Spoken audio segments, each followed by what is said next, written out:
Dan saya udah kemarin sudah coba telepon sama ustadznya, kita janjian kita pengen kesini. Barusan saya coba telepon, tapi mungkin beliau lagi sholat atau gimana. Tapi beliau sudah kirimkan ke saya alamatnya, udah share lokasi. Kita mau ke sana, kita pengen tahu apa dan kenapa dan di mana lokasinya pesantren ini dibangun. Ustaz. Waalaikumsalam Ustaz. Kami sudah di Simpang Pantai Melayu. Terus lagi ya? Astagfirullah, Pantai Melayu? Iya.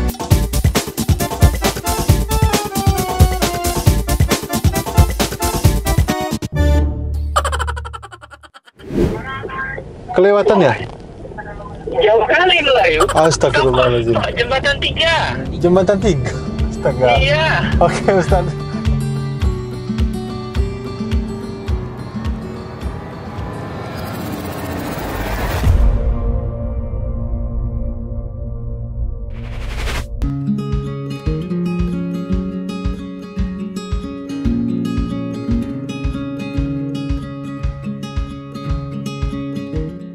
Ada beberapa keutamaan memanah, hadisnya banyak itu ya.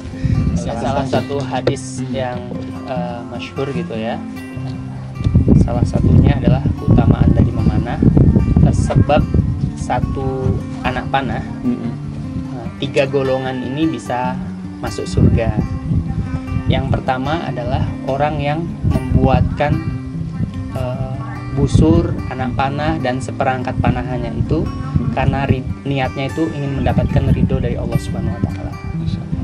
Yang kedua adalah kita yang ingin rutin memanah gitu, dirutinkan memanah, sama niatnya juga untuk mendapatkan pahala di sisi Allah.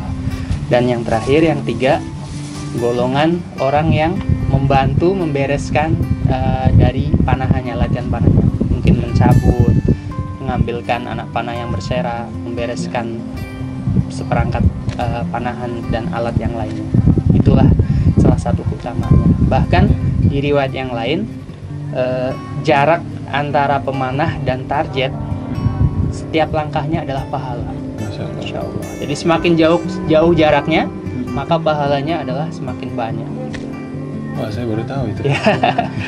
Jadi kalau keutamaan membaca Al-Quran kan setiap huruf itu ada 10 kebaikan. Nah, kalau panahan, setiap langkah dari line shoot ini, ini di belakang kita ada area memanah, ada line shoot, ada target. Antara line shoot ini tempat kita memanah dengan targetnya, langkahnya adalah pahala. Makanya ada jarak yang dekat, sedang, jauh gitu. Kita usahakan bisa sampai jarak jauh nanti, mudah-mudahan. Masya Allah.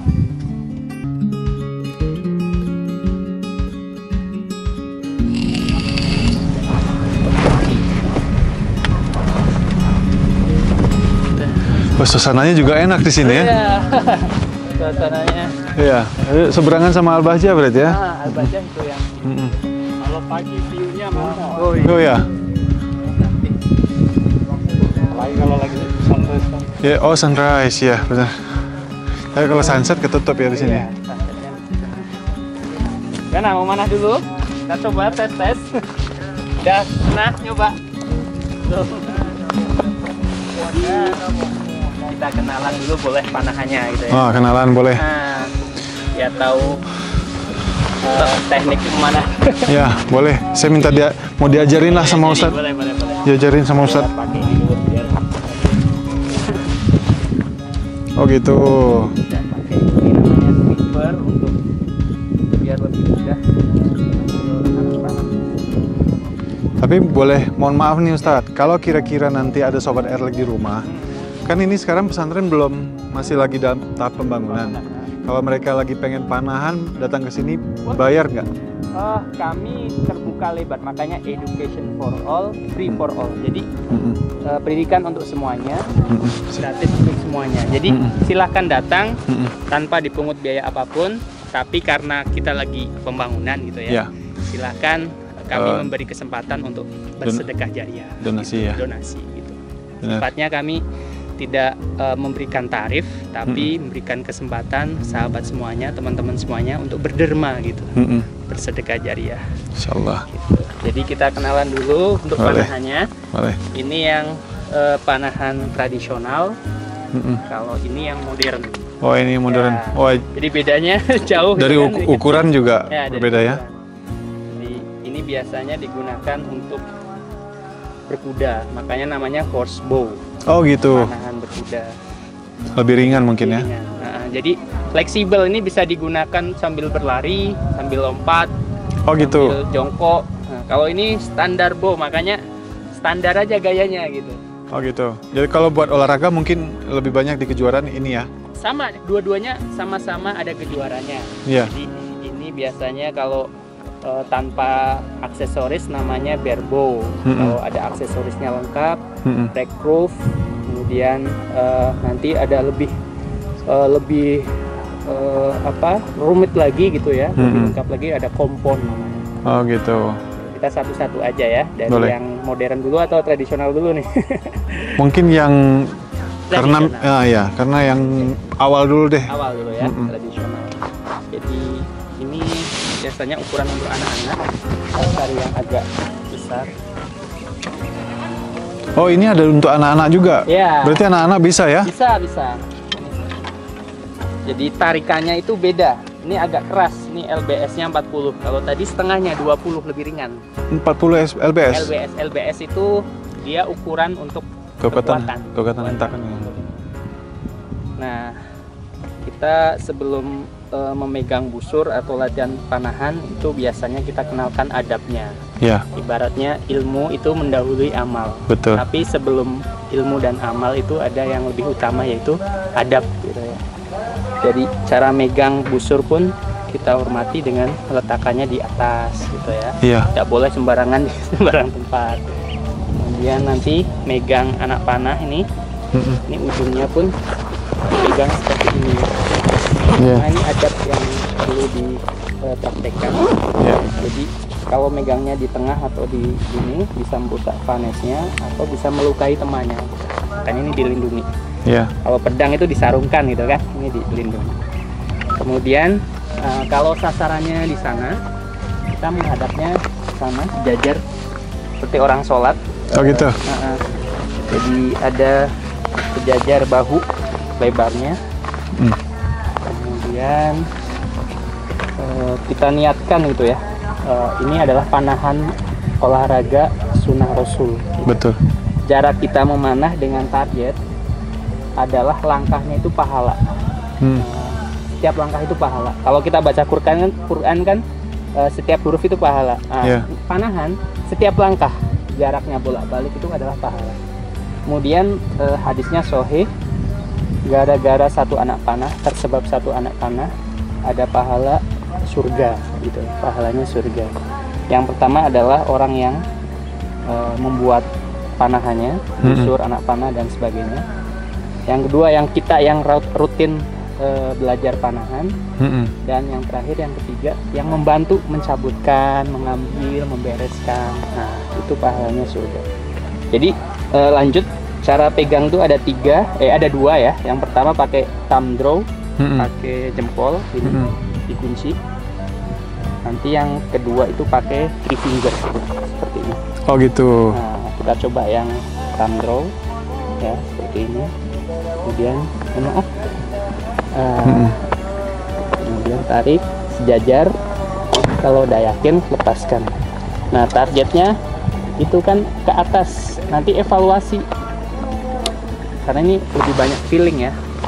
Kalau belum tepat, nanti evaluasinya adalah miringkan ke kanan kalau terlalu ke kiri. Untuk awal itu jangan terlalu jauh. Kalau sudah yakin, sudah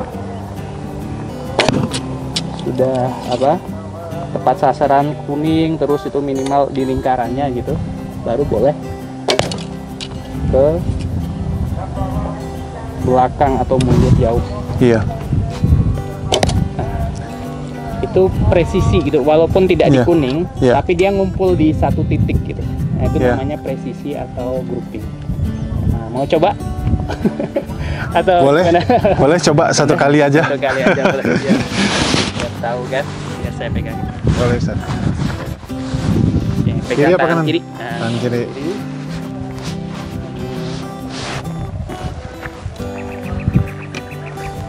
Gimana tadi Ustaz? Oke, saya contohkan ya.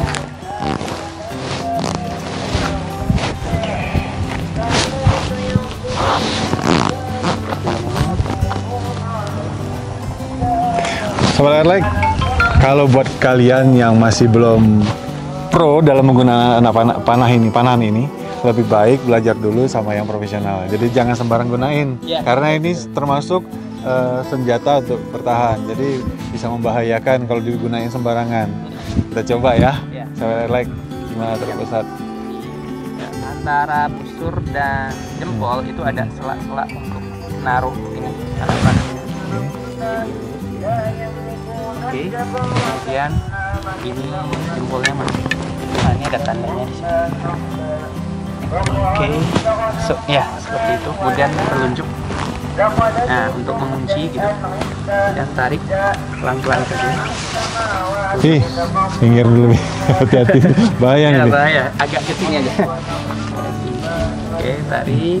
Nah, tarik terus sampai pipi. Nggak apa-apa. Mesti lurus ya. Di kiri dan kanan itu sejajar. Nah, tarik kalau udah yakin, lepaskan.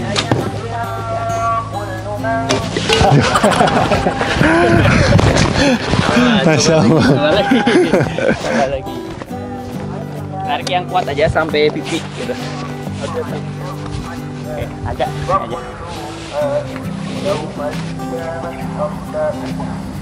Oke, mantap. Gitu Sobat Airlike. Jadi ternyata kita lihat orang lain memanah kayaknya gampang. Ketika kita coba ternyata. Jadi Sobat Airlike, buat kalian yang ada di Kota Batam, pengen coba belajar memanah, boleh hubungin Ustaz Yono. Kita datang ke sini, sama-sama belajar memanah di sini sambil belajar agama. Sobat Airlike, ikutin terus Sobat Airlike ya. Jangan lupa subscribe, like, and comment. Watch out.